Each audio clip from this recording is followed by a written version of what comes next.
Oh, you forgot the recording? I just started recording, bro. No problem. Yeah. I'm sorry, I forgot. No problem. There are two categories of people we were discussing. That this one category who's completely like kind of into the material energy, and the other category who's completely above the material energy. So the in between category, which most of the people in the devotees, so practicing devotees, will fall under. So Vidura is now giving a solution. How do we come out of this middle category and go towards the third category, which is completely blissful? So he's saying we all have knowledge, but we cannot act upon it.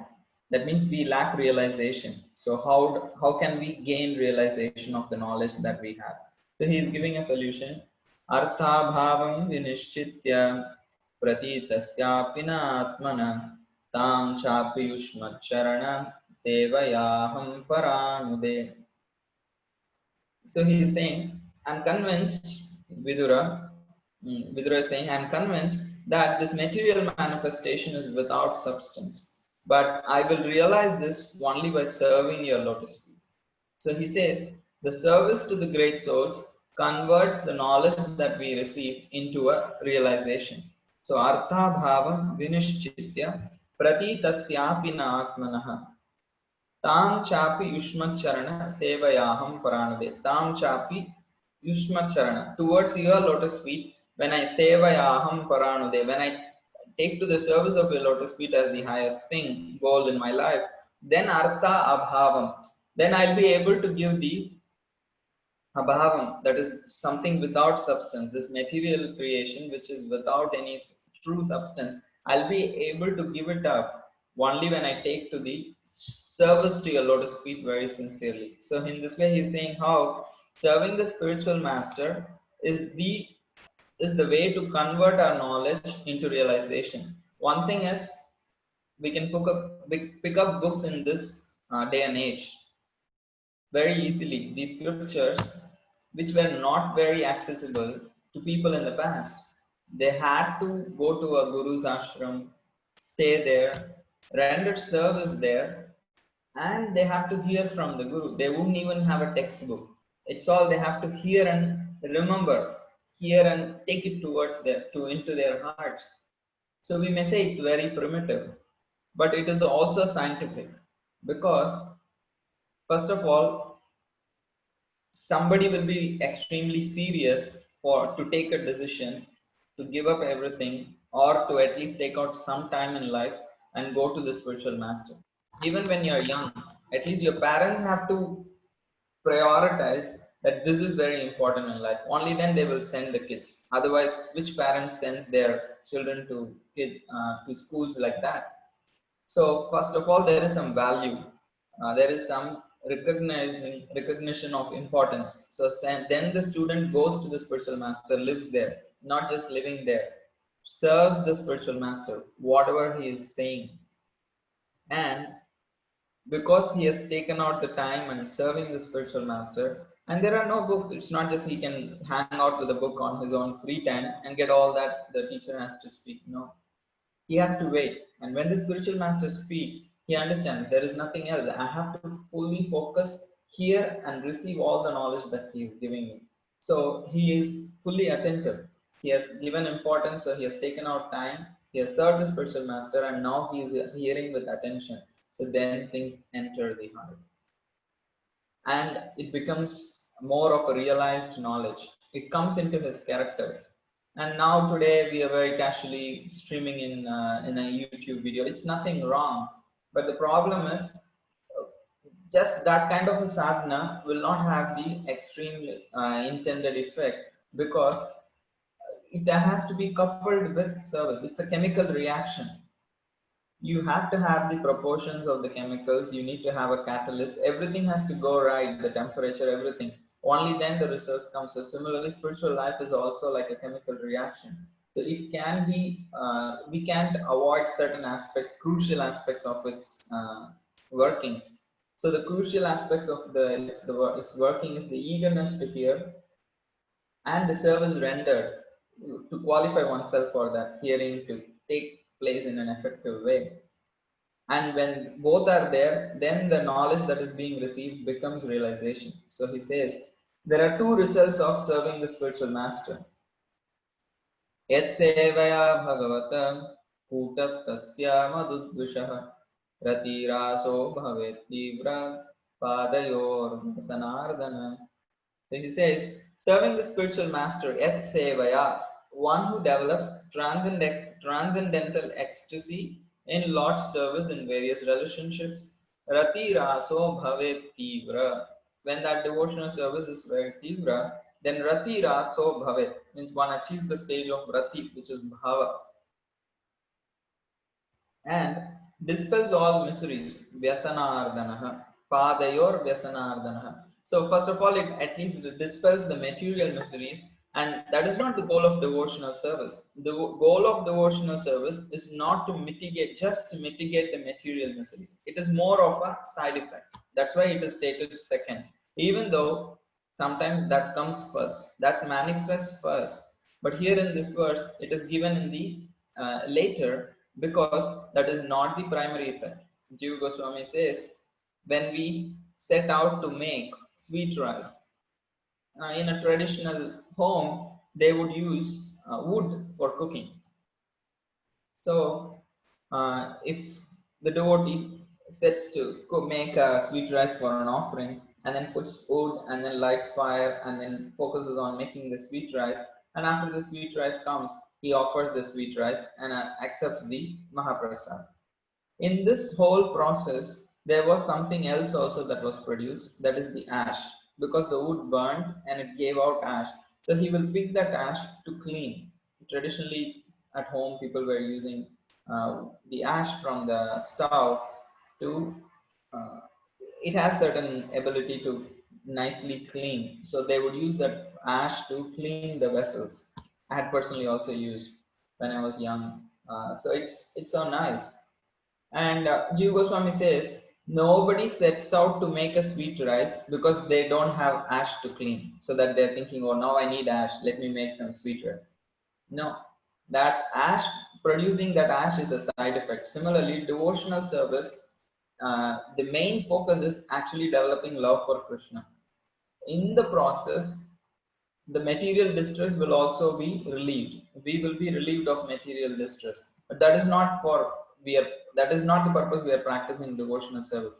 We are chanting Hare Krishna to achieve love of God, and other things are all more of a side effect. It happens. We don't need to focus on it.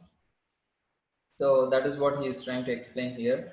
Rati raso bhavet tivra padayor vesanadana. So both transcendental ecstasy as well as dispelling of all material distress both occurs when we serve the spiritual master. And that service converts our knowledge or conviction into a realization. So this is the secret of gaining realization by rendering service to a great soul. And he's saying that that service is not very easily available. That service is not a cheap thing, or it just means I can just do it. No, he's saying durapahi alpatapasaha seva vaikuntavartamasu yatropagiyate nityam deva devo janardanaha. He's saying durapahi alpatapasa, for someone whose austerity is meager, he cannot obtain the service of pure devotees. Who are those pure devotees? One who constantly glorify the Supreme Lord. Seva Vaikunta Vartamasu. Who is Vaikunta Vartamasu? Vaikunta Vartamasu means one who is on his path back to Godhead. Who is that? A pure devotee.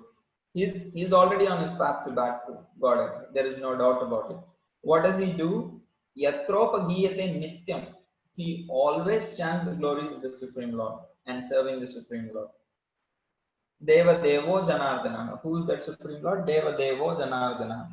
And that person is a Vaikunta Vartamasu. That person is a pure devotee. And only by serving him we can achieve ultimate good. But that service is not easy. Durapahi alpatapasa. One who does not perform austerities, enough austerities, cannot achieve that service to great devotees. What are those austerities? So those austerities are actually eagerness and also following the instructions given, even if it involves some difficulty. So in that way, only a person who has qualified himself can achieve that service to great devotees, and only by that service he can convert his knowledge into realization. So now that Vidura glorified Maitreya, saying, because I already had some knowledge, but it was but you gave me more knowledge, but you just did not give me more knowledge, but I can change it into realizations if I serve you sincerely. So he's also teaching every one of us how to convert one's knowledge into a realization. So now that he glorified the knowledge that Maitreya gave and the importance of serving the spiritual master, so now he is asking, or he is rather saying, that Lord Karanodakshay Vishnu or Mahavishnu, he entered the universe as Garbhodakshay Vishnu. And then he manifested the Virat Rupa, in which all the planets actually exist. So now he's he's asking more questions. Okay, you explained so far. He just gave a one-line summary of whatever Maitreya Rishi explained in the previous chapters. Okay, Mahavishnu created the universe and then entered the universe as Garbhodakshay Vishnu, and he manifested the Virat Rupa. This is all that has happened in the chapter 6. So now he's saying, I understand. This is what happened in the previous section that you explained to me. So can I ask more questions? So Vidura asked more questions by taking a clue from the previous topics, from chapter 5 and chapter 6, whatever doubts he had. So now he's going to ask that specifically. So this section, which is the verse 23 to 38, is a section where Vidura is going to ask more questions. There is no end to the eagerness of devotees like Vidura or Parikshit Maharaj. So many questions continuously. So if you all remember, in the Canto 2, chapter 8, there were so many questions of Parikshit Maharaj. Parikshit Maharaj asked so many questions to Shukadeva Goswami. And in that continuation only, we even started speaking the Canto 3. So it makes sense that now Vidura is asking those similar questions that Parikshit Maharaj asked in the Canto 2. That is why this conversation is even being discussed, because Shukadeva Goswami is using the conversation of Vidura and Maitreya to explain answers to the questions that Parikshit Maharaj asked in chapter 8 of Canto 2. So it makes sense logically now that Vidura is asking a similar list of questions that Parikshit Maharaj asked in Canto 2, chapter 8. So let's see what are the questions that he is asking. So he is asking the vibhutis of the Supreme Lord, that is the different parts of specific divisions that populate the universe. Vibhutis is the opulence of the Supreme Lord. And then all that Brahma has created. So he is asking about Visarga, Brahma's creation, and he is also asking about Manus and the descendants of those Manus. So now we will start discussing that from the chapters 21 from third canto. We will be discussing the descendants of those Manus, and that will go into fourth canto, fifth canto, like that. So it's going to be like mostly most of the lives of the descendants of Manus will be discussed after this, in the continuation of this discussion by Vidura and Maitreya. And Vidura also asking about the different planets, their situations, and measurements, which is the topic called as Sthanam, which is specifically discussed in the Canto 5. And categories of living beings and their generations and the subdivisions. So this is actually called Visarga, that we will see in chapter 10 of Canto 3, and in the future also we will see more. But specifically, the generations and the categories of living beings belongs to the topic called as Visarga. And we also will be seeing about Gunavataras and the pastimes of the Lord. And he asks about Varnashram, which we will see in the Canto 7 in where Narad Muni speaks to Yudhishthira Maharaj about Varnashram. And he's also asking about various great sages and the Vedic divisions, like the different aspects of Vedic literatures or their divisions.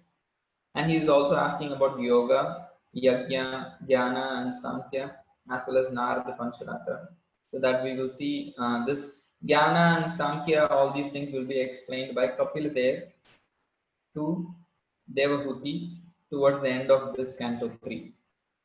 And also Jnana, Sankhya, Yoga, all these will be explained by Lord Krishna to Uddhava in the Uddhava Gita in Canto 11. And he also asked about the imperfections of the faithless atheist and movements of crossbreeding and the movements of the living entities in various species of life as per their work and the modes. So this all will be explained in the chapters 30, 31, 32 of Canto 2. Sorry, Canto 3. He's asking about four purusharthas, that is dharma, artha, kama, and moksha, and rules for profession and for punishment. This is varnashram and as well as punishment for those who perform sinful activities. So all this will be discussed in the canto, 7th canto, 5th canto, 11th canto. He also asked about death rites, which will be discussed in 7th canto, Pitrus, and constellation arrangement and divisions of time. Divisions of time will be discussed in just canto 3, chapter 11. Charity, austerity, and sacrifice and duties in different situations, which will be mostly discussed in as part of Varnashram in canto 7, canto 11. How to completely satisfy the Supreme Lord. So that's literally the subject matter of Srimad Bhagavatam, right from Canto 3 till chapter or Canto 11. Everything is discussing about how to please the Supreme Lord, how to become a devotee.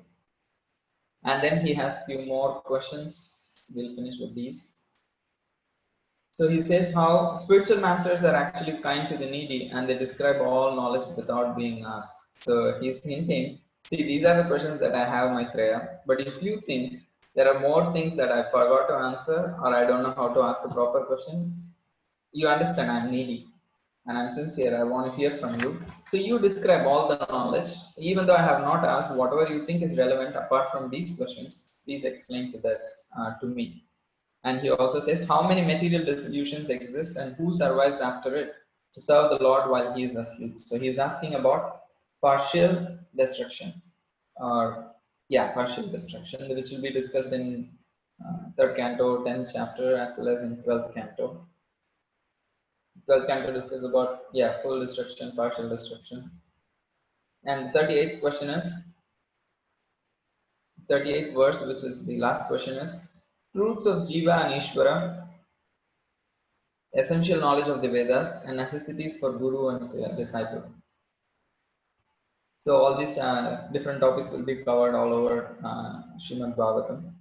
So now that he has asked the questions, so he is declaring at the end how he is confident in Maitreya that he will explain all this knowledge in all these questions that he has asked. So knowledge is impossible without a guru.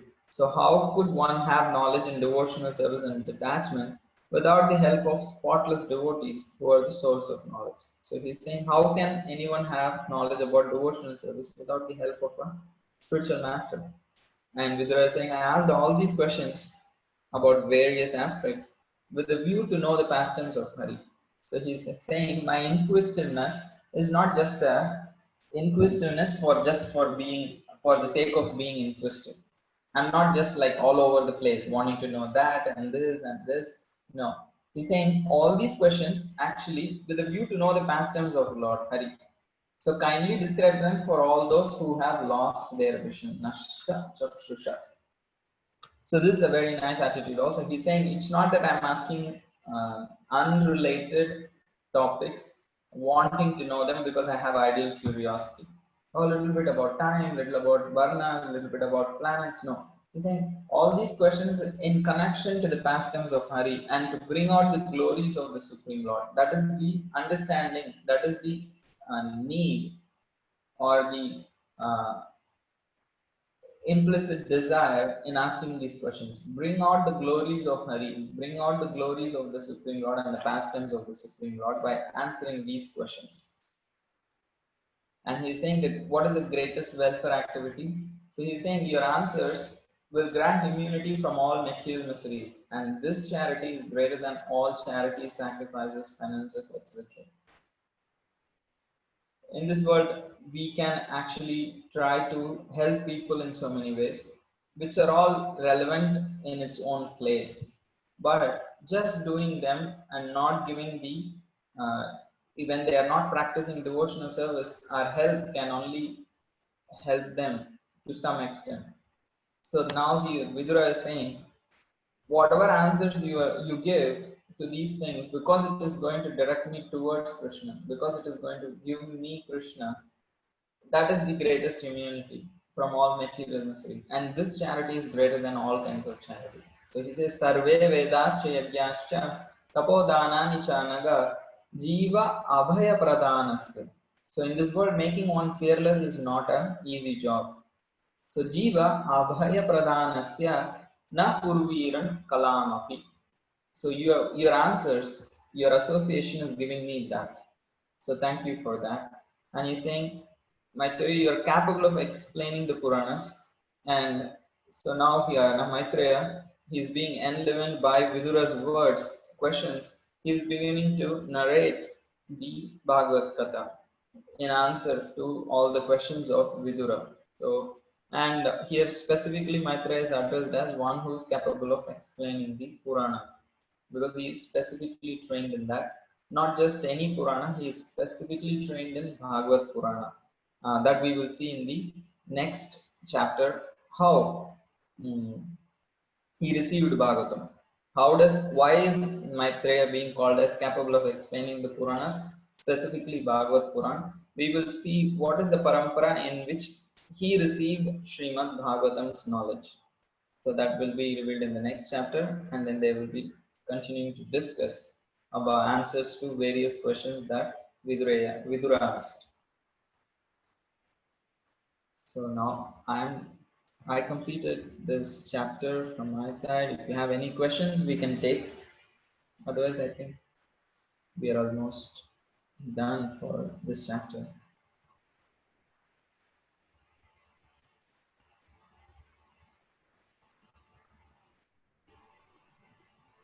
Prabhu, Garshan Prabhu,